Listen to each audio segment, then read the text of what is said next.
Buenas tardes a todos. Bienvenidos de nuevo a un nuevo webinar organizado por el laboratorio Optim, Elia Health Solution y Natural Distribution. Hoy toca hablar sobre las grasas, dieta y microbiota. Tenemos con nosotros de nuevo a la Ana Paré Vidal, licenciada en farmacia, grado de nutrición y dietética, y el David Manrique, farmacéutico y el cofundador del laboratorio Elia Health Solution. Hoy la Ana nos va a hablar sobre el papel de las grasas en las dietas y las dietas variadas, diferentes dietas, y el David Manrique nos hablará sobre los diferentes tipos de grasas y la relación con la microbiota. Y al final, entre los cuatro, vamos a responder a las preguntas, y el Benoit, el fundador del laboratorio Optim, nos hablará sobre sus productos que están relacionados con el webinar de hoy. Ana, cuando quieras puedes empezar. Muchas gracias, Flori. Gracias, Benoit, por invitarme otra vez a estas sesiones de formación. En esta ocasión, pues vamos a hablar de las grasas como nutriente y el efecto de las dietas en la microbiota intestinal. Bien, así pues, a modo de introducción, comentar que cuando hablamos de microbiota intestinal nos referimos al conjunto de microorganismos que habitan en el intestino y que tienen un impacto muy relacionado con el estado de salud de la persona, del individuo. Se estima que aproximadamente somos mitad microorganismos, mitad humanos, lo que equivaldría a un microorganismo por cada célula humana. Si tenemos en cuenta en estos números también, sin contar contando las células de los glóbulos rojos. Sin embargo, cuando no contamos los glóbulos rojos es cuando encontramos otros datos que dicen tener 10 células microbianas por cada célula humana. A nivel de microbiota intestinal encontramos mayormente bacterias, pero también se encuentran virus, hongos, arqueas y protozoos. Y se ha visto que la dieta es el factor que tiene más impacto a la hora de modular la composición de la microbiota intestinal. Bien, esas bacterias que se encuentran en el intestino se clasifican en filos bacterianos. Encontramos los siguientes filos: en primer lugar, Firmicutes y en segundo lugar, Bacteroidetes. Entre Firmicutes y Bacteroidetes vienen a ser aproximadamente el 95% de las bacterias que tenemos en el intestino. Y luego tenemos otros filos más minoritarios, como serían Actinobacterias, e incluso todavía en menor proporción lo que son proteobacterias o Verrucomicrobia. Dentro del grupo de Firmicutes hay aproximadamente unos 200 géneros, entre los cuales pues tenemos géneros como Clostridium o Ruminococcus. Entre Bacteroidetes encontramos mayormente Bacteroides y Prevotella, y las Bifidobacterias son el género principal dentro de las Actinobacterias. Y luego hay un índice, que es la relación entre Firmicutes y Bacteroidetes, que es un marcador de salud intestinal y que cada vez se habla más de este índice, se tiene más en cuenta para conocer el estado de salud de la microbiota intestinal. Bien, hay dos grandes características a la hora de hablar de una microbiota intestinal sana. En primer lugar, es el número de bacterias que hay en la microbiota intestinal y la diversidad bacteriana, es decir, cuanto mayor es el número de bacterias y más diversidad bacteriana, mejor. Y en segundo lugar, es del equilibrio que hay entre los diferentes tipos de bacterias que hay en el intestino. Es decir, cuando hay un gran número de bacterias consideradas amigables, bacterias buenas, pues esas bacterias controlan el crecimiento de las bacterias patógenas y tenemos una situación de equilibrio que se conoce como eubiosis. Pero cuando se pierde diversidad bacteriana, o bien disminuye el número total de bacterias en la microbiota intestinal, o bien se pierde esta situación de equilibrio entre los diferentes géneros bacterianos, es cuando hablamos de disbiosis. Como vemos a continuación, una alimentación que sea muy rica en alimentos de origen vegetal, en frutas, verduras, hortalizas, en la cual también hay cereales, legumbres y poca cantidad de alimentos ultraprocesados y de carnes, sobre todo lo que son carnes rojas, está relacionado con una microbiota intestinal sana, con una situación de eubiosis. Concretamente, encontramos que hay un gran número de bacterias productoras de ácidos grasos de cadena corta. Los ácidos grasos de cadena corta son un metabolito que producen las bacterias al fermentar la fibra dietética, y dentro de los ácidos grasos de cadena corta encontramos el butirato, el acetato y el propionato. En esta situación encontramos también menor abundancia de bacterias patógenas, una buena función de barrera intestinal y menor prevalencia de enfermedades inflamatorias intestinales. Al contrario, cuando tenemos un estilo de alimentación con poca presencia de alimentos vegetales y mayor presencia de alimentos ultraprocesados y de carne roja, encontramos una situación de disbiosis, un entorno proinflamatorio que va a alterar la integridad de la permeabilidad intestinal, de la función de la barrera intestinal, con una situación que va a provocar no solamente problemas a nivel digestivo, sino también extradigestivo. De manera que se relaciona la disbiosis en cuanto a la microbiota intestinal con una mucosidad y una barrera intestinal dañada, hiperpermeabilidad intestinal, y esto a la vez se relaciona con problemas de obesidad, de diabetes tipo 2, enfermedades cardiovasculares, el cáncer, las enfermedades inflamatorias intestinales e incluso desórdenes neurológicos, debido a la relación que hay entre el intestino y el cerebro. Bien, siempre que hemos estudiado la relación entre la dieta, los diferentes patrones alimentarios y la composición de la microbiota intestinal, se ha hecho mucho hincapié, se ha puesto el foco en la fibra dietética. Y conocemos muy bien actualmente el impacto de los diferentes tipos de fibra en la microbiota intestinal. Sin embargo, en los últimos años se está poniendo más el interés en otros nutrientes, como pueden ser la proteína o las grasas. Sabemos que no es lo mismo comer proteína animal que proteína vegetal, que van a tener un efecto diferente en la composición de la microbiota intestinal, y también cada vez se va conociendo más el efecto que pueden tener los diferentes tipos de grasas que están presentes en la dieta, en la composición de la microbiota intestinal y en esa función de barrera y de permeabilidad intestinal. Así que vamos a ver en este webinar más en detalle cuál es el papel de las grasas.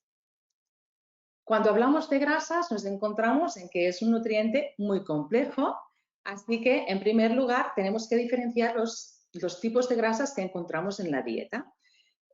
Aproximadamente el 95% de las grasas de la dieta las ingerimos en forma de triglicéridos.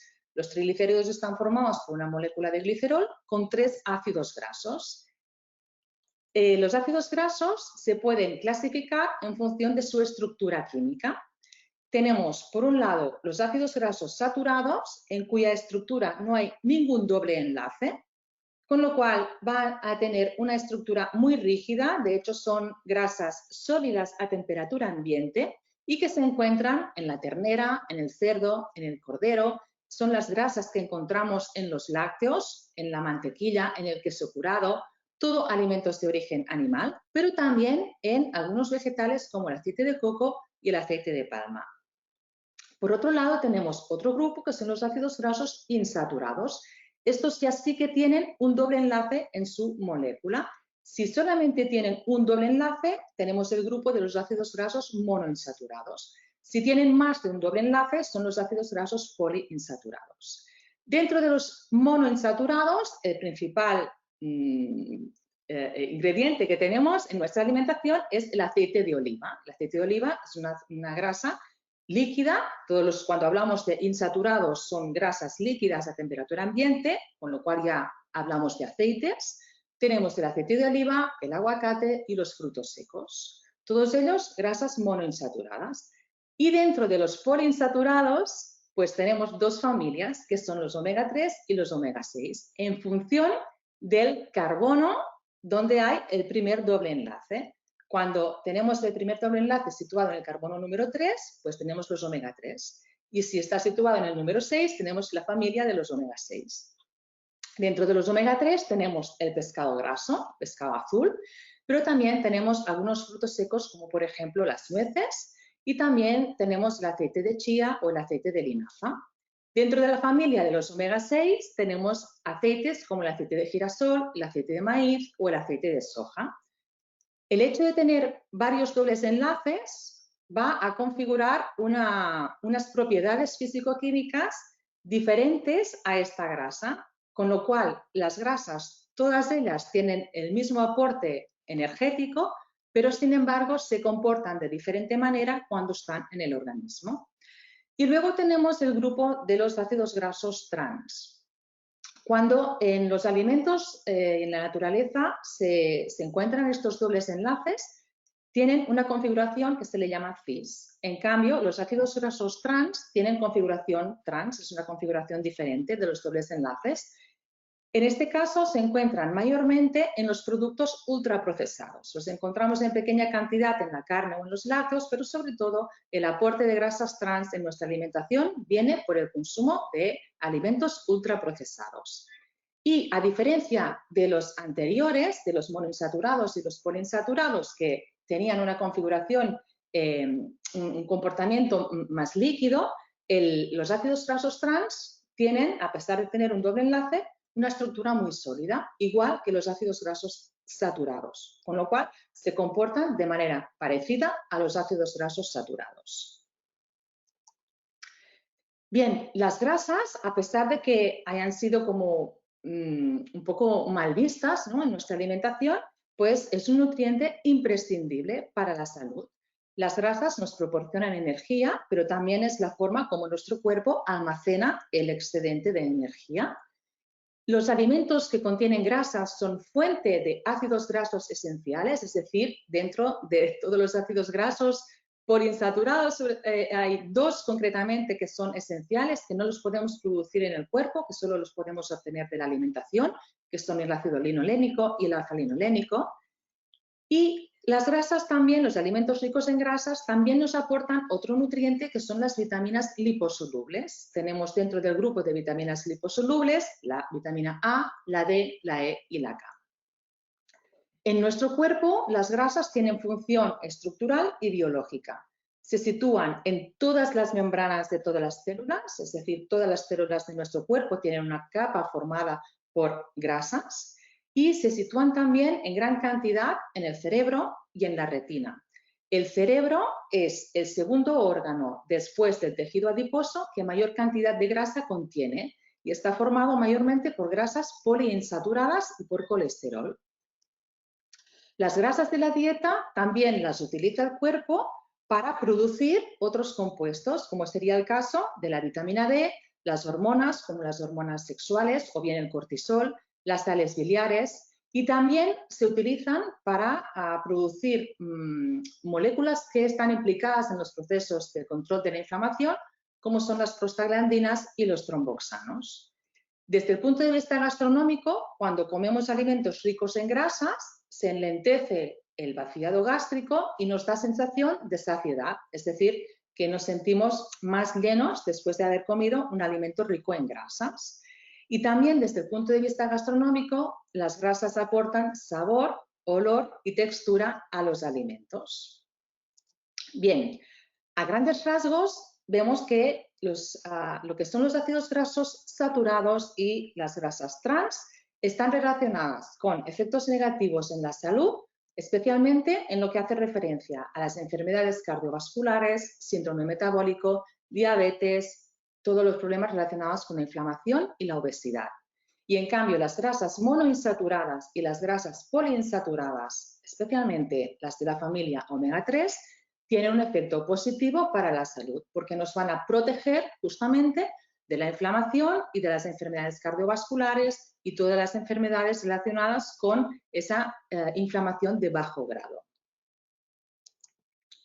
Bien, viendo ya el efecto de los diferentes tipos de grasa en la microbiota intestinal, encontramos esta revisión sistemática del año 2019 en la cual podemos ver que una dieta alta en grasa, es decir, con un contenido en grasa alto, cualquier tipo de grasa, y mayormente cuando son grasas saturadas, porque aquí se habla más de lo que es una dieta occidentalizada, en la cual las grasas saturadas son las que se encuentran en mayor cantidad, está relacionada con menor riqueza y menor diversidad bacteriana. En cuanto a las grasas monoinsaturadas, pues vemos que no hay resultados concluyentes en humanos, que no afectan a lo que es el número total de bacterias, ni la riqueza ni la diversidad, pero sí que pueden tener efectos sobre la relación entre estos dos filos, que son los firmicutes y los bacteroidetes. En lo que son las dietas altas en grasas omega 3, no hay una conclusión en cuanto a estudios de intervención de corta duración. Parece ser que se necesitan estudios más largos y vemos también que se obtienen resultados diferentes según se trate de estudios observacionales o estudios de intervención.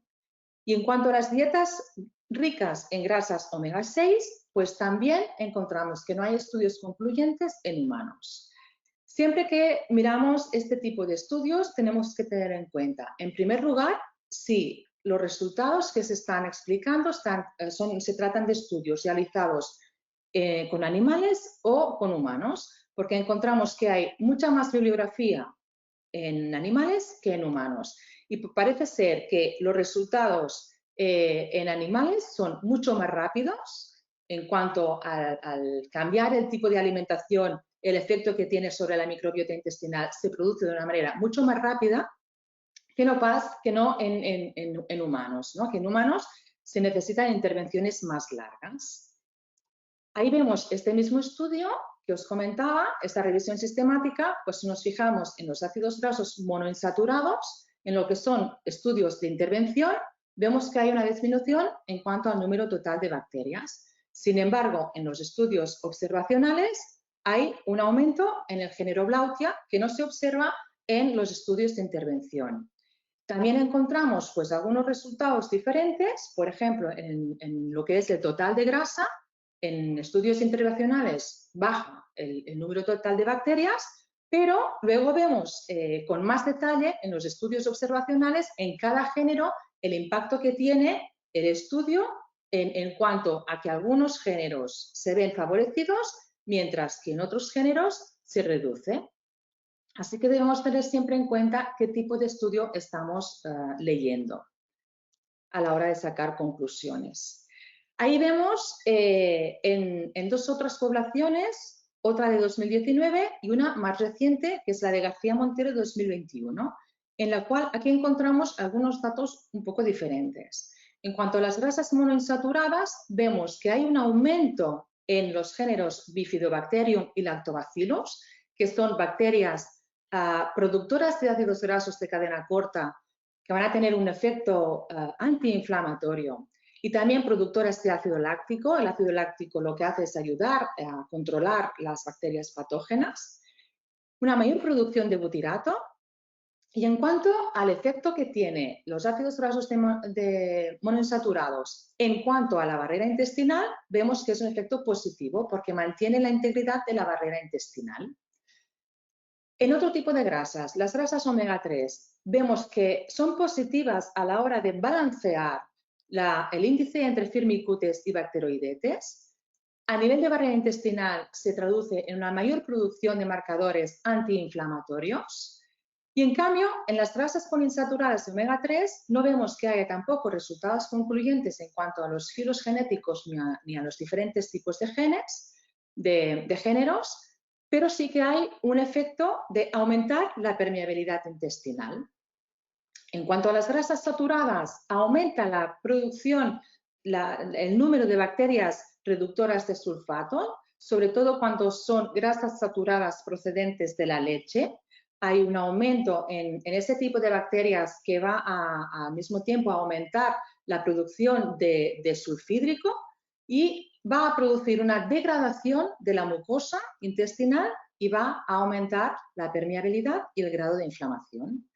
Y finalmente, en cuanto a las grasas trans, se produce un desbalance, un aumento en el índice Firmicutes bacteroidetes y a nivel de barrera intestinal, un daño en la barrera intestinal. Y cada vez se pone más el foco en lo que es la relación entre grasas omega 6 y omega 3. De manera que cuando tenemos una ingesta muy alta de grasas omega 6 respecto a las grasas poliinsaturadas omega 3, se produce un aumento de la permeabilidad intestinal y además esto va como consecuencia relacionado con más producción de toxemia, una mayor endotoxemia metabólica, pero así como ya lo conocíamos a nivel de marcadores inflamatorios, ahora se está viendo cómo estas consecuencias tienen lugar a través de modular la composición de la microbiota intestinal. Bien, ahí tenemos este estudio en el cual se comparan 3 dietas isocalóricas, misma cantidad de calorías, sin embargo, cambia el aporte en cuanto a grasas y carbohidratos. Tenemos una dieta baja en grasa, en la cual las grasas aportan el 20% de las calorías totales, y en cambio los carbohidratos tienen un mayor aporte, 66%, una dieta moderada en grasa y una dieta alta en grasa, en la cual vemos cómo va aumentando el aporte en grasas y al mismo tiempo disminuye el aporte en carbohidratos y se mantiene la misma cantidad de proteínas. Bien, no se observan cambios en cuanto a lo que es la relación no se observan cambios en cuanto al número total de bacterias y la diversidad bacteriana. Se observan cambios, sí, en lo que es la ratio entre Firmicutes y Bacteroidetes y en algunos géneros. Y interesante también cómo se observan cambios a nivel de marcadores de inflamación, como son la proteína C reactiva baja en las dietas bajas en grasas y en cambio es mucho más alta en las dietas que son altas en grasas. Bien, leyendo este estudio con detenimiento, pues encontramos un dato importante y es que se trata de un estudio realizado en China en el cual se ha utilizado como fuente de grasa el aceite de soja. El aceite de soja es una grasa mayormente poliinsaturada de tipo omega 6 y en cambio para controlar los diferentes aportes en carbohidratos se utiliza el arroz blanco y el trigo. Pero sobre todo por lo que hace referencia al tipo de grasa utilizada, no podemos extrapolar estos resultados a nuestro país, en España, donde la grasa principal que utilizamos nosotros es el aceite de oliva. De manera que tiene un comportamiento muy diferente al que se ha utilizado en este estudio. Ahí vemos un estudio realizado con grasas omega 3, en el cual este caso es un estudio de intervención. Se aporta 4 gramos de grasas omega 3 en forma de EPA y de DHA durante 8 semanas en 2 formulaciones diferentes, en forma de cápsulas o bien en forma de aceite de pescado líquido. Encontramos que no se producen cambios a nivel de diversidad ni en cuanto a los filos bacterianos, pero sí que hay un aumento en los géneros Bifidobacterium, Roseburia y Lactobacillus, que son todos ellos géneros productores de ácidos grasos de cadena corta y de ácido láctico. Y también vemos que los autores proponen considerar las propiedades de los ácidos grasos poliinsaturados de la familia de los omega 3 en la microbiota intestinal de cara a proteger de problemas relacionados con el cáncer de colon y recto. Es decir, que una dieta rica en grasas omega 3 podría tener este efecto protector del cáncer de colon y recto a través de la microbiota intestinal. Bien, ahí ya vemos más cuál es el impacto, el efecto de la dieta, no tanto de los nutrientes, sino de la dieta en la composición de la microbiota intestinal y en esa mucosa barrera intestinal.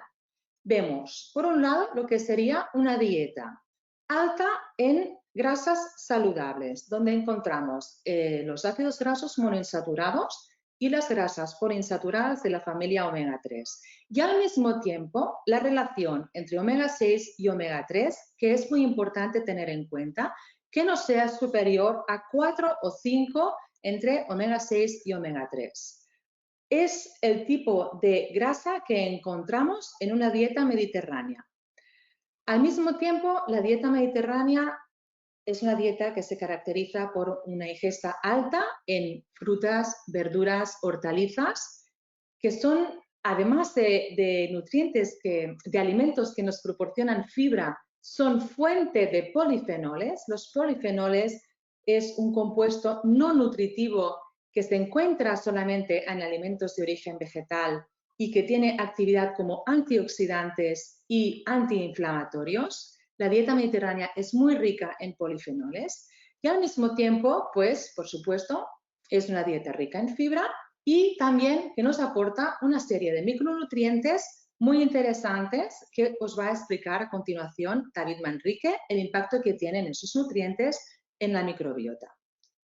Pues bien, una dieta de esas características vemos que va a favorecer una situación de eubiosis, una situación en la cual hay una buena microbiota intestinal, un impacto positivo en la composición de la microbiota intestinal, pero al mismo tiempo va a favorecer que haya una buena integridad de la mucosa y que haya una buena función de barrera intestinal que se traduce al mismo tiempo en una situación de tolerancia en el sistema inmunológico, es decir, que vamos a tener un sistema inmunológico competente.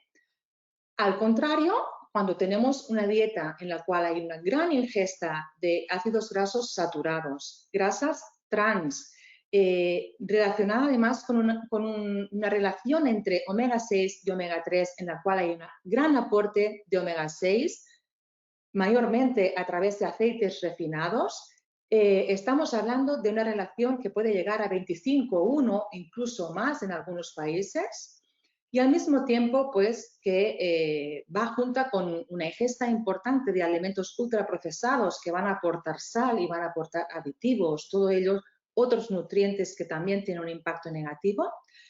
En general, esa dieta, que llamamos una dieta occidentalizada, va a provocar un desbalance en cuanto a la composición de la microbiota intestinal, lo que conocemos como disbiosis, y como vemos en esta imagen, pues va a alterar la permeabilidad. Vamos a tener una hiperpermeabilidad intestinal que se va a relacionar con una situación de endotoxemia metabólica y un sistema inmunológico alterado, una situación de inflamación, lo que se conoce como inflamación de bajo grado. Bien, así pues vemos que una dieta enriquecida con legumbres, verduras, frutas y frutos secos, que al mismo tiempo hay una gran ingesta de alimentos de origen vegetal superior a alimentos de origen animal, con preferencia por los productos lácteos fermentados bajos en grasa, es decir, mejor lo que es yogur y queso que no lo que es leche como tal, y en la cual hay también una ingesta abundante de pescado, preferiblemente pescado graso, y en la que al mismo tiempo se evitan las bebidas alcohólicas, la carne procesada y lo que son alimentos ultraprocesados ricos en grasa, en sal, en aditivos y los refrescos, va a tener un impacto a nivel de microbiota intestinal y a nivel de barrera intestinal que tiene el potencial de prevenir enfermedades inflamatorias intestinales. Y he puesto en negrita de larga duración, también para reforzar el concepto que estaba explicando hace unos momentos. Cuando leemos estudios que se han hecho con animales, los cambios suelen ser rápidos. En cambio, cuando leemos estudios realizados con humanos, se necesitan más días de intervención, por eso hacer hincapié en que son dietas de larga duración. Las grasas que encontramos en la dieta mediterránea son, por un lado, grasas de tipo monoinsaturado presentes en el aceite de oliva y en los frutos secos. Por otro lado, tenemos las grasas poliinsaturadas de la familia omega 3 que se encuentran en el pescado graso. Y al mismo tiempo tenemos un bajo contenido, un bajo aporte de grasas saturadas provenientes de la carne. Carnes y procesadas, carne roja como tal y carnes procesadas. Ahora bien, esas son las características de una dieta mediterránea tradicional. Ahí también hay que hacer hincapié en este concepto. No por el hecho de vivir a orillas del Mediterráneo tenemos que dar por supuesto que hacemos una dieta mediterránea, sino que la dieta mediterránea que hacían nuestros abuelos ha cambiado bastante y nuestra dieta se está occidentalizando. Tenemos que recuperar el patrón dietético mediterráneo tradicional, en el cual había mucha más abundancia de legumbres, de verduras en todas las comidas, mayor presencia de pescado y no tanto de carne. Hay que reducir la cantidad de carne que comemos para poder tener esos beneficios. En esta diapositiva vemos cómo se comparan diferentes tipos de dieta en lo que es la composición de la microbiota intestinal, pero también el impacto que tiene cada una de esas dietas en la producción de ácidos grasos de cadena corta y en la mucosa y la función de barrera intestinal. De entrada vemos que para el grupo de las bifidobacterias solamente la dieta mediterránea produce un aumento importante de ese grupo de bacterias. Las bifidobacterias son productoras de ácido láctico. En cuanto a las bacterias que encontramos marcadas en color verde, que pertenecen al filo de los firmicutes, pues cambia muchísimo. Es un filo en el cual hay mucha abundancia de diferentes géneros y según cada tipo de dieta tiene un impacto diferente en cada uno de estos géneros que vemos en la diapositiva, ¿vale? Lo mismo para proteobacterias. Las proteobacterias pues las vemos aumentadas en aquellas dietas que tienen mayor aporte en proteínas, pero lo que me parece importante destacar es que a pesar de ser la dieta vegetariana o vegana una dieta muy rica en vegetales, no tiene el mismo impacto positivo que tiene la dieta mediterránea. La principal diferencia que podríamos encontrar entre una y la otra es el aporte de pescado. Aporte de carne también, pero en cuanto a las grasas, el aporte de pescado graso, que es fuente de grasas omega 3, es la principal diferencia entre una dieta vegetariana, en este caso, y la dieta mediterránea. La cantidad de ácidos grasos de cadena corta, vemos que donde se produce mayor cantidad es en la dieta mediterránea. Y luego vemos el efecto que tiene sobre la mucosa, como sobre todo lo que es una dieta rica en proteínas, como sería una dieta cetogénica o la dieta occidentalizada, tiene un efecto negativo en la mucosa intestinal, es decir, se va a degradar esa mucosa, no hay un suficiente aporte de fibra dietética, con lo cual las bacterias lo que van a hacer es comerse la mucosa, se va a adelgazar, hacer esa mucosa cada vez más delgada y eso va acompañado de una situación de hiperpermeabilidad intestinal e inflamación intestinal. De manera que de todos los diferentes patrones dietéticos que se comparan, el que tiene mejor resultado es la dieta mediterránea. Ya terminando y recopilando información, vemos que una baja adherencia a la dieta mediterránea va a alterar el índice entre firmicutes y bacteroidetes. Al contrario, cuando hay una mayor adherencia a la dieta mediterránea, se balancea la relación entre firmicutes y bacteroidetes. Un alto consumo de alimentos de procedencia animal está relacionado con mayor inflamación intestinal. Un mayor consumo de alimentos de origen vegetal está relacionado con una mayor producción de ácidos grasos de cadena corta y menor abundancia de patógenos. Sustituir la proteína animal por proteína vegetal reduce los procesos de inflamación a nivel intestinal, dato importante a la hora de prevenir enfermedades inflamatorias intestinales. Las grasas poliinsaturadas de la familia omega 3 favorecen la abundancia de bacterias productoras de ácidos grasos de cadena corta. Y tanto la presencia de ácidos grasos poliinsaturados omega 3 como de polifenoles restauran la relación entre firmicutes y bacteroidetes. Cuando se hace el cambio de una dieta occidental a una dieta mediterránea, que es lo que se estudió en este artículo, dos dietas isocalóricas, misma cantidad de calorías, diferentes patrones dietéticos, una dieta occidental, una dieta mediterránea. Al hacer el cambio durante 8 semanas en sujetos que ya están con una predisposición de padecer enfermedades porque ya presentan sobrepeso y obesidad, observamos cómo hay una mejora en el perfil lipídico. Se producen cambios en la composición de la microbiota intestinal. Estamos hablando ya de 8 semanas, 2 meses, ya empezamos a ver cambios en la composición de la microbiota intestinal, mayor diversidad y mayor riqueza. Aumento de Faecalium prausnitzii y Roseburia. Son bacterias que se encuentran muconutritivas, bacterias que van a favorecer una buena mucosa intestinal. Reducción de bacterias proinflamatorias. Hay mayor producción de butirato, recordamos, son los ácidos grasos que tienen actividad antiinflamatoria, y esto a la vez se traduce en una reducción a la resistencia de la insulina y niveles de ácidos biliares y una reducción de la proteína C reactiva, que es otro marcador relacionado con la inflamación.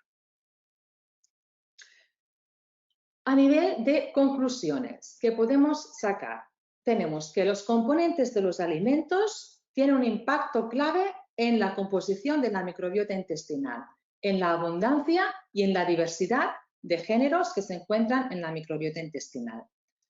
Más allá de la fibra, que ha sido clásicamente el nutriente más estudiado, ahora estamos viendo que la cantidad y el tipo de grasas es también un factor determinante en la composición de la microbiota intestinal. Las grasas poliinsaturadas de la familia omega 3, los polifenoles y determinados micronutrientes tienen beneficios para la salud a través de la modulación de la microbiota intestinal. Y en cuanto a diferentes patrones dietéticos, la dieta mediterránea tradicional modula de manera óptima la diversidad y estabilidad de la microbiota intestinal, mejora la integridad de la mucosa y la permeabilidad de la barrera intestinal. Con lo cual tenemos en consecuencia que previene situaciones de disbiosis y todas las alteraciones, todos los problemas de salud derivados de una disbiosis intestinal. Pues bien, te dejo, David, a que continúes con tu parte y vamos a conocer mejor cuál es el impacto de cada uno de esos micronutrientes. Buenas tardes a todos. Gracias por asistir a este nuevo webinar que hemos organizado, en este caso con Natural Distribution, con Laboratorio Optim y Eli Solution.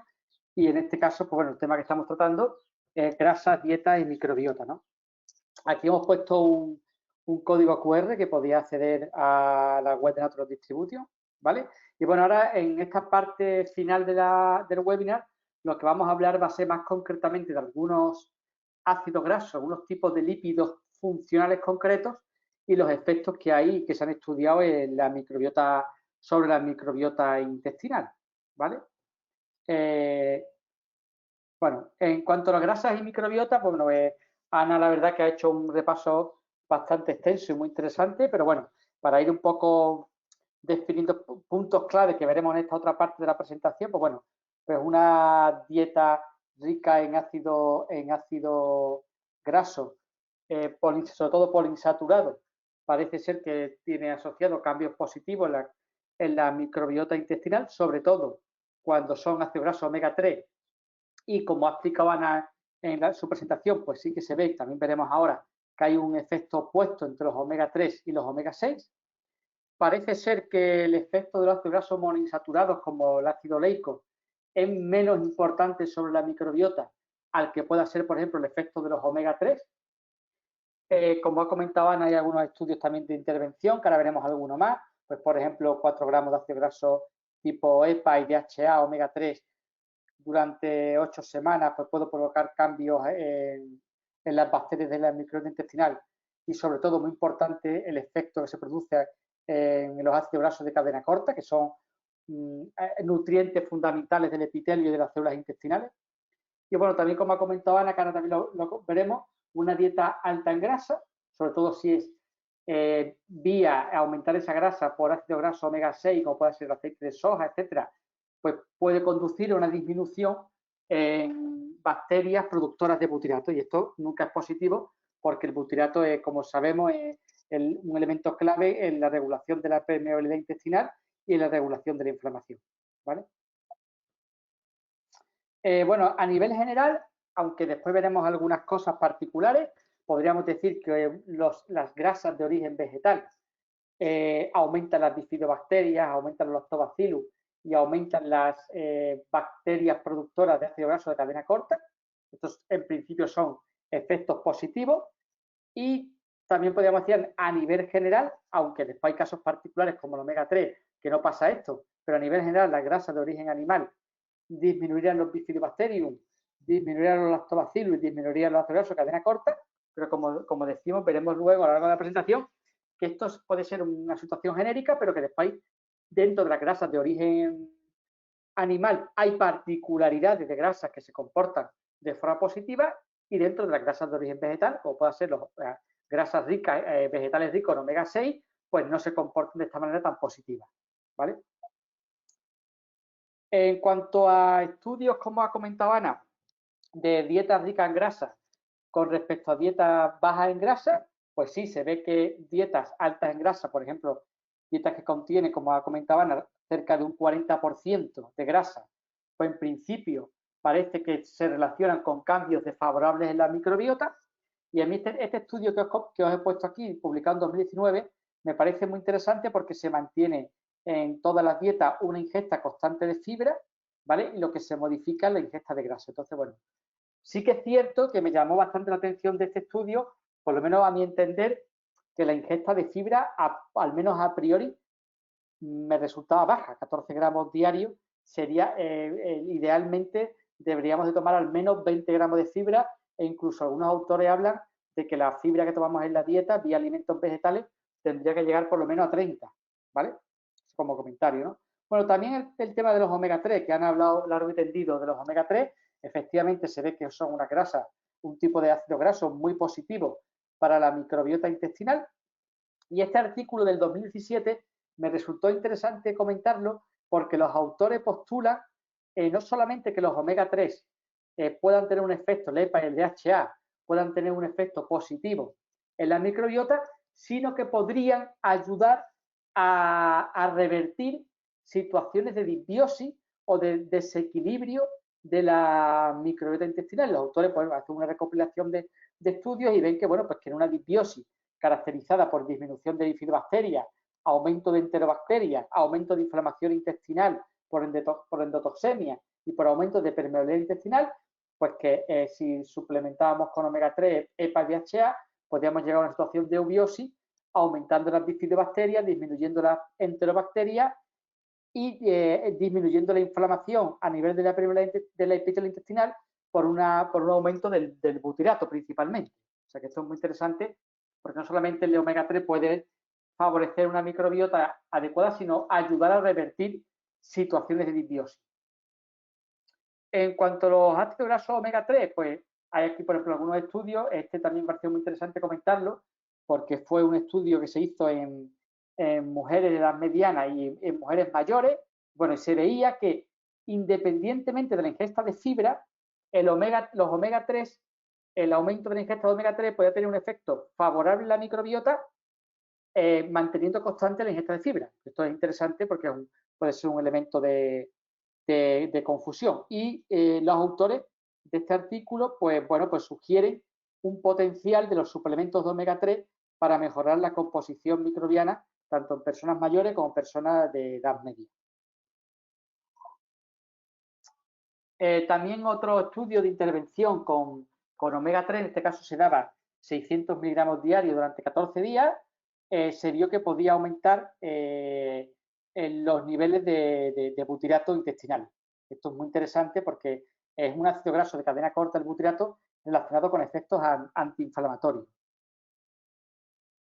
En relación al butirato, también aquí es importante destacar que aunque lo que es más conocido es la producción por parte de la microbiota de butirato, o sea, la microbiota intestinal, las bacterias de la microbiota son capaces de producir butirato, el cual actúa como nutriente del epitelio intestinal y como controlador de la inflamación y de la permeabilidad intestinal, pero es menos conocido lo que aquí hemos nombrado butirato dietético, o sea, el butirato como ácido graso de cadena corta, como triglicérido, compuesto por ácido graso de cadena corta de ácido butírico, pues que encontramos los alimentos. Bueno, hay algunos alimentos que actúan como fuente directa de butirato dietético, como por ejemplo puede ser la mantequilla, la grasa de la mantequilla tiene butirato, el ghee, que es la mantequilla clarificada, y algunos quesos curados, como puede ser queso parmesano, etc.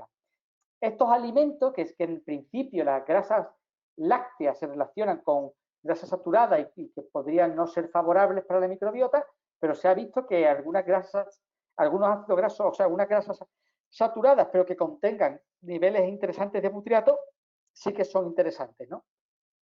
Por ejemplo, la mantequilla puede contener entre un 3 a un 4% de ácido butírico, ¿no? Y de hecho hay estudios que hablan de que la mantequilla no es tan desfavorable para la salud como se pensaba a priori, y por ejemplo el ghee, que es esta mantequilla clarificada tradicional de algunas culturas, como por ejemplo en la India, pues incluso se relacionan estudios con efectos no negativos, sino todo lo contrario, positivos, ¿no?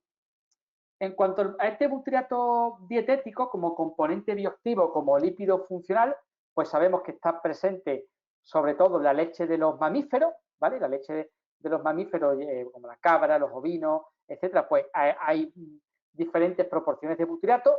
Es cierto que la mayor parte del butyrato que obtenemos los mamíferos es por la producción de la microbiota intestinal, pero sí que hay que tener en cuenta que también encontramos butyrato en alimentos, ¿no?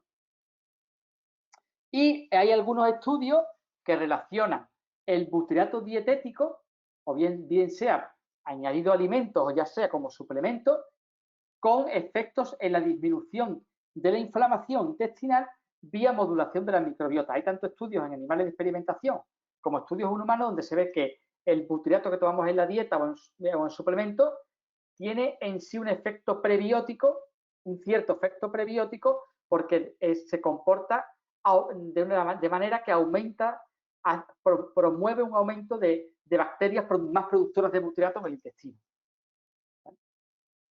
Y recientemente, del año 2020, también hay alguna publicación, en el año 2021 se ha investigado también la presencia de butyrato como lípido bioactivo en la leche humana, en la leche materna, que como sabéis, bueno, pues la leche materna se sabe que tiene, por ejemplo, una cantidad importante de ácido graso omega 3, con importantes connotaciones a nivel del desarrollo del niño, neuronal, etcétera, etcétera, pero también se ha investigado recientemente la composición en butyrato de la leche materna. Incluso hay algunos autores como en este artículo publicado en 2020, que dicen que uno de los factores que hace que la leche materna, que la leche humana, se comporte tenga un efecto protector frente a alergias alimentarias, es precisamente la presencia de butyrato, entre otros elementos, ¿no? Después otro tipo de ácido graso, de grasa, que, bueno, que no es insaturado, sino que es saturada, pero que se relaciona con efectos muy interesantes a nivel de la microbiota y a nivel del epitelio intestinal también, y a nivel de la inflamación intestinal, como ahora veremos, son los ácidos grasos conocidos como MCT o triglicéridos de cadena media, ¿no? Los MCT o triglicéridos de cadena media, pues bueno, son ácidos grasos que se componen, triglicéridos que se componen por ácidos grasos de entre 8 a 10 átomos de carbono. Los más conocidos son el caprílico y el cáprico, ¿vale? Que sería uno de 8 átomos de carbono y de una longitud de 8, C8 y otro C10, en contraposición a los ácidos grasos de cadena larga, que son los que tienen de 12 a más cadenas carbonadas, ¿no?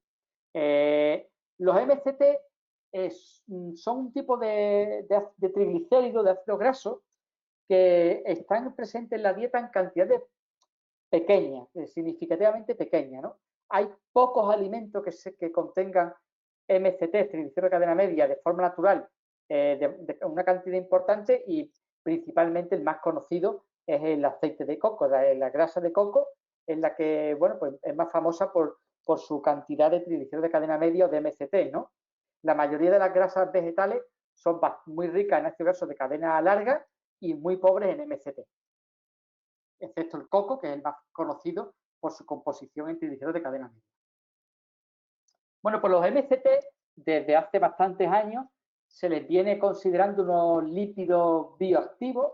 Se han utilizado en el ámbito de la nutrición clínica, la nutrición enteral, la nutrición hospitalaria, de forma muy extensa. Pues se ha visto que tienen interés en anomalías metabólicas, anomalías digestivas, son de mucho interés en la nutrición enteral de personas con insuficiencia pancreática, en la malabsorción de grasas, ya que los MCT tienen una absorción que no depende de ciertos mecanismos intestinales, y aunque el intestino esté dañado, son capaces de ser absorbidos, etcétera, ¿no? E incluso también los MCT se han utilizado en nutrición parenteral total e incluso en fórmula para lactantes prematuros, ya que los MCT, al ser unos tipos de triglicéridos con un metabolismo muy rápido y muy fácilmente productores de calorías, evitan en gran parte la desnutrición, ¿no? En estados catabólicos como infecciones, etcétera, ¿no? Pero bueno, también se ha visto, esto por ejemplo, un artículo publicado en 2016, que las dietas suplementadas con triglicéridos de cadena media con MCT, pues son capaces de mejorar la microbiota intestinal y la salud intestinal general. Sobre todo se destaca mucho en diversos estudios que los MCT tienen unas propiedades, son muy antimicrobianos, o sea, son capaces de parar o de oponerse al crecimiento de diferentes enterobacterias patógenas, productoras de inflamación a nivel del epitelio intestinal. E incluso en algunos artículos, como este de Cono y colaboradores, pues se habla de que una dieta suplementada con MCT podría prevenir la endotoxemia mediada por el crecimiento del EPS, o sea, básicamente de enterobacterias, ¿no? Y también hay algunos autores que hablan que la combinación de triglicéridos de cadena media, de ácido graso de cadena media y ácido graso de cadena corta, como el butyrato, pues serían muy interesantes a nivel del manejo de una microbiota intestinal óptima, ¿no? Un artículo muy interesante que se publicó en 2013 es en relación a los ácidos grasos MCT, triglicéridos de cadena media, como lípidos bioactivos frente al Clostridium difficile. El Clostridium difficile es un tipo de bacteria patógena intestinal que es la principal causa de diarrea asociada a antibióticos en el medio hospitalario. Además, el Clostridium difficile preocupa mucho en el ámbito de la diarrea asociada a antibióticos porque además se ve que es una bacteria que está creciendo mucho su resistencia a antibióticos. Pues bien, se vio en este estudio de 2013 que los ácidos grasos de cadena media derivados del aceite de coco pues tenían una gran capacidad inhibitoria del crecimiento de Clostridium difficile y por tanto los autores proponían que en personas con tratamientos antibióticos prolongados con alto riesgo de diarreas por antibióticos, de diarreas incluso más complejas por Clostridium difficile, que podía ser interesante la suplementación nutricional o dietética con ácido graso de cadena media de MCT procedente de aceite de coco. También otro artículo publicado en el año 2020, muy interesante en relación a otros tipos de aceites funcionales que se conocen mucho en otros países, en otras regiones del mundo, pero menos en España. Aquí en España, pues bueno, como bien ha explicado Ana, nuestra dieta se caracteriza sobre todo por el aceite de oliva, ¿no? Que es una grasa, bueno, pues con muchísimas propiedades saludables, ¿no? Pero hay otros países, en Asia, en Medio Oriente, en Turquía, donde, bueno, pues también se utilizan muchas otras grasas, como por ejemplo el aceite de Nigella sativa, que es muy conocida, que comúnmente se conoce como aceite de comino negro, ¿no? Bueno, pues esto fue un estudio que hicieron unos autores italianos que comparaban el aceite de oliva con el aceite de comino negro. El aceite de comino negro es muy rico, sobre todo en omega 3. Bueno, pues se vio que si bien el aceite de oliva era muy potente a nivel de su capacidad antioxidante, sin embargo el aceite de Nigella sativa, el aceite de comino negro, probablemente debido a su alto contenido en omega 3, parecía que tenía mayor capacidad para el control de citocinas proinflamatorias a nivel intestinal, sobre todo frenando el potente efecto inflamatorio de los lipopolisacáridos bacterianos LPS derivados de enterobacterias, ¿no? Pues bueno, pues también se postulaba que el aceite de comino negro junto con el aceite de oliva pues podrían ser interesantes para estos efectos en la microbiota, ¿no? Después otro tema también muy interesante serían el tema de las vitaminas liposolubles, ¿no? Hemos hablado de los ácidos grasos, de la grasa, de la ingesta dietética de grasa, pero claro, lógicamente los alimentos grasos y las grasas son los que nos proveen también de vitaminas liposolubles, como por ejemplo la vitamina A o la vitamina D o la vitamina E, que como sabéis también por los aceites vegetales son ricos en vitamina E y algunos vegetales son ricos en vitamina A, y después la vitamina D pues estarían de forma natural en los pescados azules y también, bueno, pues en vía suplementos, ¿no? Bueno, pues hay aquí un artículo que se publicó muy recientemente, este mismo año 2021, en el que se hace un repaso de cuál sería el impacto de diferentes micronutrientes sobre diferentes bacterias o grupos de bacterias de la microbiota y las funciones positivas de estos micronutrientes en la relación microbiota con la barrera intestinal, la inflamación intestinal, etcétera, ¿no? Pero pues, por ejemplo, la vitamina D, pues se ha visto que puede actuar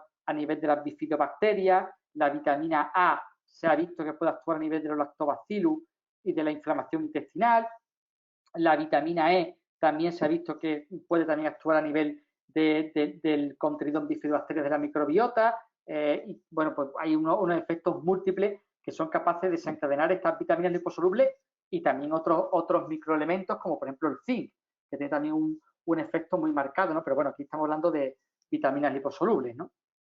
En cuanto a las vitaminas liposolubles, quizá la vitamina estrella y que se ha estudiado muchísimo en relación a la microbiota intestinal es la vitamina D. Eso de que la vitamina D era una vitamina del hueso, eso ya está claramente desterrado. La vitamina D tiene funciones extraóseas muy potentes, muy demostradas, y bueno, pues también se ha visto que hay una relación muy importante entre la vitamina D, la microbiota y la inflamación intestinal. Y de hecho ha identificado un efecto sinérgico entre los ácidos grasos de cadena corta, principalmente el butirato, y la vitamina D en la acción sobre las células T reguladoras y un efecto antiinflamatorio intestinal, ¿no? Por ejemplo, esto es un artículo también publicado en 2021 que me pareció súper interesante, porque en el artículo los autores hacen un repaso de cómo hay una situación muy perjudicial para el sistema inmune, que es cuando se da a la misma vez una disbiosis de la microbiota y una deficiencia de vitamina D. Y cómo hay toda una serie de mecanismos de regulaciones del sistema inmune derivado de la disbiosis, potenciados también por la hipovitaminosis D, y cómo, bueno, pues claramente esta situación de disbiosis asociada a deficiencia de vitamina D pues, provoca inflamación sistémica y puede, bueno, pues verse relacionada con muchas enfermedades de orden de desregulación del sistema inmune, ¿no? Esto es un tema muy interesante porque nos abre aquí una visión de cómo siempre que hablemos de disbiosis y de microbiota intestinal también tendremos que hablar de esa hipovitaminosis D, porque parece ser dos conceptos íntimamente relacionados en relación a la desregulación del sistema inmune y a la inflamación, ¿vale? Y después, por ejemplo, la vitamina E, ¿no? La vitamina E, pues también se ha estudiado que el consumo de vitamina E de alfa-tocoferoles influye en la composición de la microbiota intestinal. Se ha estudiado como una dieta baja en vitamina E en comparación con una dieta alta en vitamina E, pues diferente su efecto frente a esta relación que comentaba Ana de Firmicutes y Bacteroidetes. También la vitamina A. La vitamina A junto con la vitamina D, pues se sabe que tienen también las dos juntas una acción muy importante a nivel de la microbiota intestinal. Y como sabéis, además, sobre todo la vitamina A tiene una relación muy importante con la mucosa intestinal, pero también con la mucosa respiratoria, ¿no? Y se sabe que la vitamina A, también junto con la vitamina D, regulan la expresión de proteínas que están implicadas en la permeabilidad intestinal, ¿vale? Entonces, por tanto, estas tres vitaminas, la E, la A y la D, son muy importantes para el intestino y para la microbiota. Aquí, por ejemplo, este artículo de 2021, pues se habla de que la vitamina E pues podría aliviar los síntomas de colitis, y se investigó que bueno, pues que la vitamina E está muy relacionada con las proteínas de unión estrecha clorurina que se relacionan con la permeabilidad intestinal, ¿no? Y que bueno, que hay diferentes mecanismos por los cuales la vitamina E pues, actúa a nivel de la barrera intestinal, a nivel de la modulación de la microbiota, y que en general podría aliviar síntomas relacionados con la colitis, ¿no?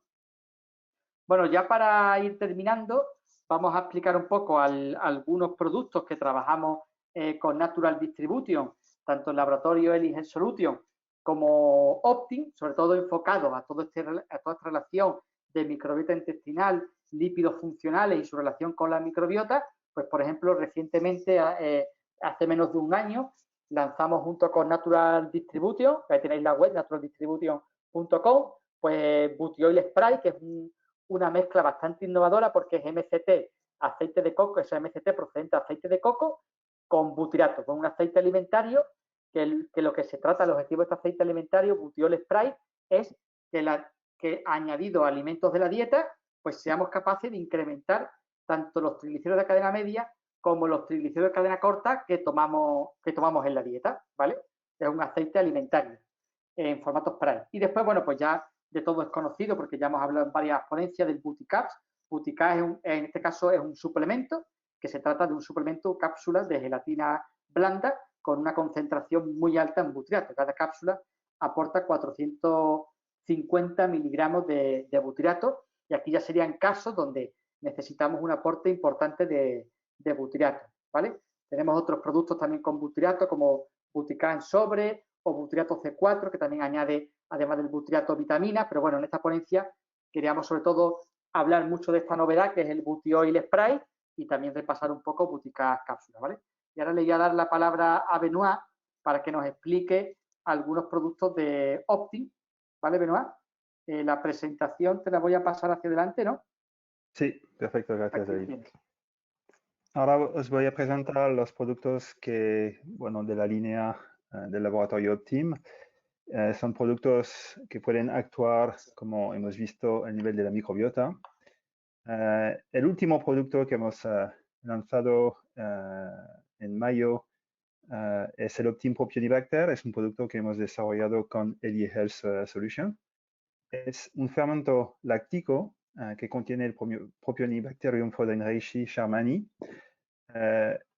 Este fermento láctico es un productor de propionato, ¿vale? Es un ácido graso de cadena corta y es interesante a nivel de la inflamación, de la permeabilidad intestinal y también sobre el síndrome metabólico. Tenemos la vitamina D3, es una vitamina 100% natural y vegetal en forma de gotas en aceite de coco, MCTs, certificado ecológico. Por gotas hay 500 unidades de vitamina D3. Y también tenemos un omega 3. No es un omega 3 que proviene del aceite de pescado, pero es un DHA de aceite de microalgas, es 100% vegetal. Y cada perla contiene 250 miligramos de DHA. Mi cámara vale. Ahora sí te vemos, sí. Pues aquí ya estamos todos. Supongo, por lo que hemos escuchado esta tarde, hemos tenido muchas cosas que aprender y hemos aprendido que no solo la fibra es importante en la dieta, sino que también las grasas tienen un papel importante en la salud de nuestra microbiota intestinal. Y que las vitaminas liposolubles también tienen un papel muy interesante y muy importante en la dieta y la dieta, a raíz de una dieta sana y dieta mediterránea, como decía la Ana, y la suplementación hace que nuestro intestino y nuestra microbiota sea sana y que todo funcione como tiene que funcionar. No sé si tú, Benoit, ves alguna pregunta.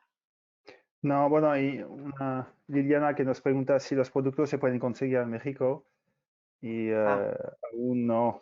El problema de siempre de fuera de España y Europa. Y de la exportación, ojalá, pero aún no tenemos esa posibilidad.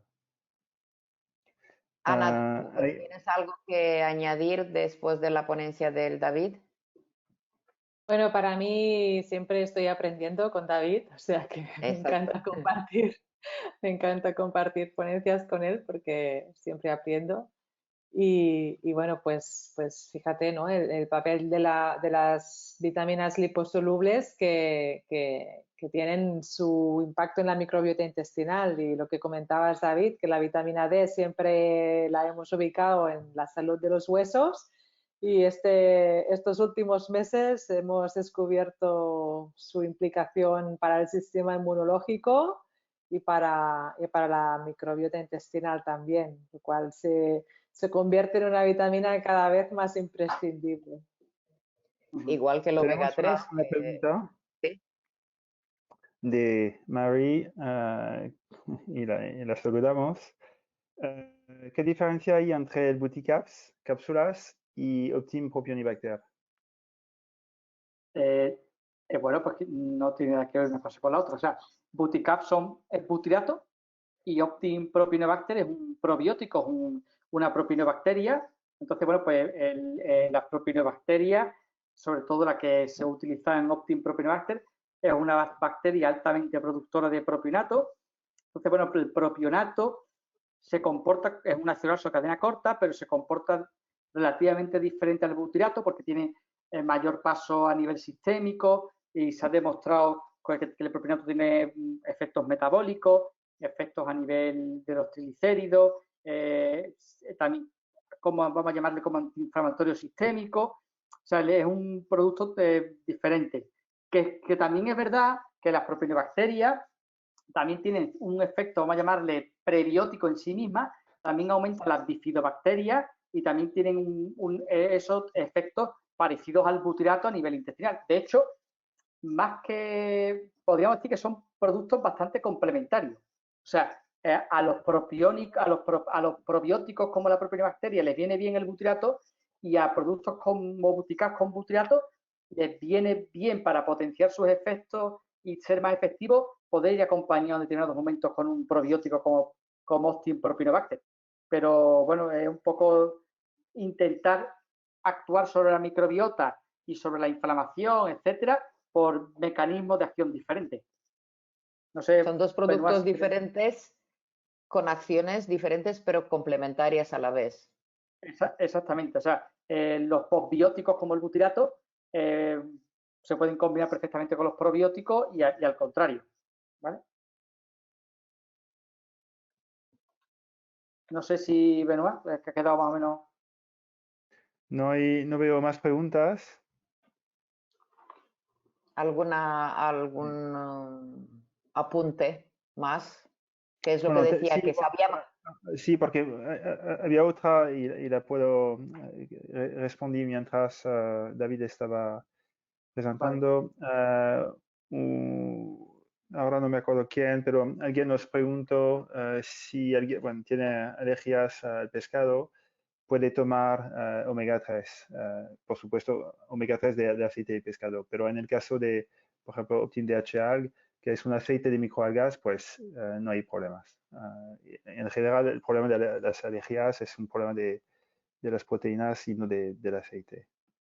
Sí, quería hacer un apunte sobre el omega 3, que sabíamos sus efectos, el omega 3 DHA, a nivel cognitivo, a nivel de los ojos y a nivel a nivel de corazón, pero últimamente ya se ha puesto mucho hincapié sobre los efectos de los ácidos grasos sobre la microbiota.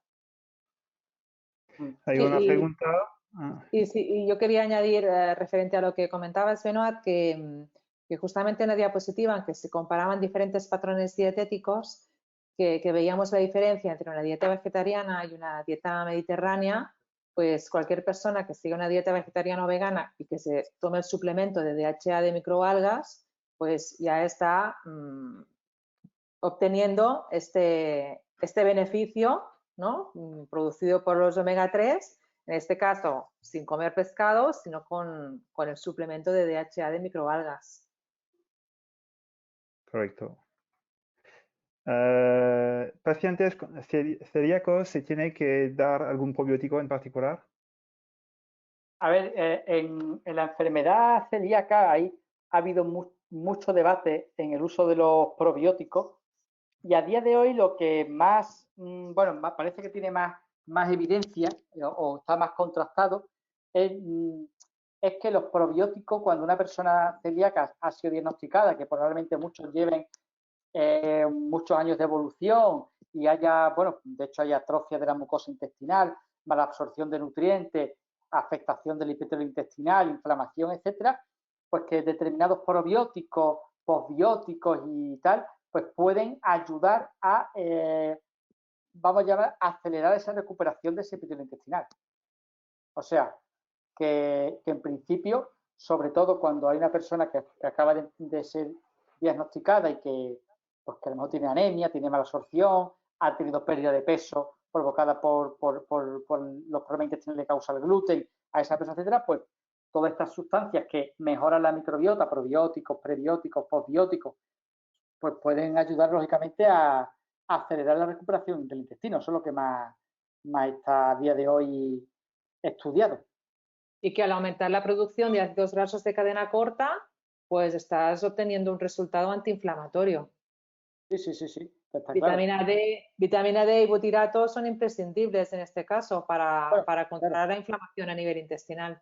No, y además la vitamina D, también en personas con enfermedad celíaca hay bastantes estudios que hablan de que hay un déficit importante al diagnóstico de la enfermedad por mala absorción intestinal, en fin, que sí, y los probióticos pues, lógicamente siempre estarán ayudando a mejorar la salud de esa microbiota. Bueno, por eso has creado uno de los productos, el butirato C4, que combina el butirato con las vitaminas liposolubles, que probablemente las personas que tienen celiaquía, la capacidad de absorber y la microbiota la tienen muy dañada.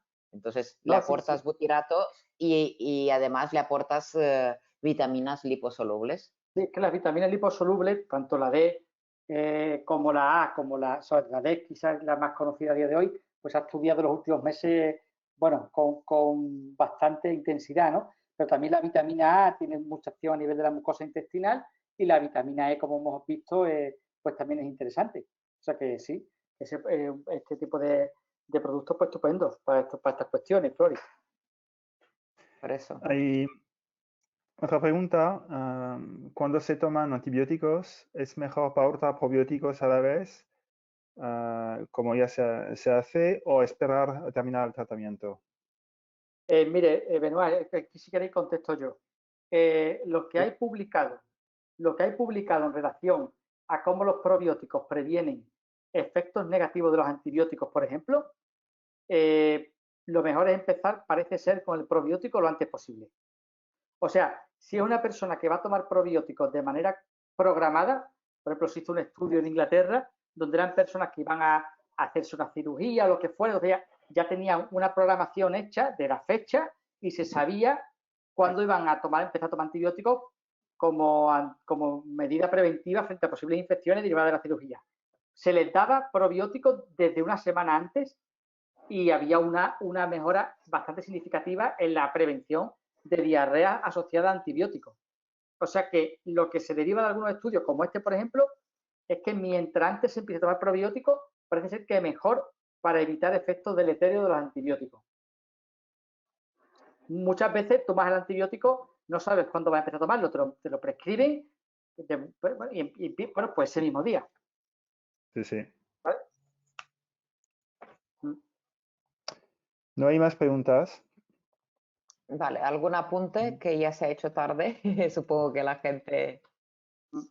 Aunque Bueno, es muy interesante lo de las grasas y los polisaturados, sí, monosaturados, y es largo y tendido para hablar. Bueno, recordar a todas las personas que nos están escuchando que todos los webinars que hemos estado realizando los pueden ver en vuestro canal de YouTube. Sí, bueno, agradecer a los que ya han estado con nosotros durante esa hora y pico y los que nos van a ver a través de el canal de YouTube de Natural Distribution, los canales de Laboratorio Optim, y que mañana todos van a recibir esa grabación para que lo pueda ver en el momento que quiera y como lo quiera, ¿no? Sí. Y que ya está aquí el verano, tenemos que cuidarnos, todavía estamos en convalecencia, ¿no? Después de todo lo que ha pasado, que no olvidemos que nos tenemos que seguir protegiendo, seguir tomando prevención, lo que estamos haciendo y aconsejando durante todo este tiempo, que hay vitaminas y suplementos que ayudan y que nos hace la vida un poco más fácil a nivel de prevención de enfermedades. Desearos a todos unas buenas vacaciones y nos vemos en septiembre.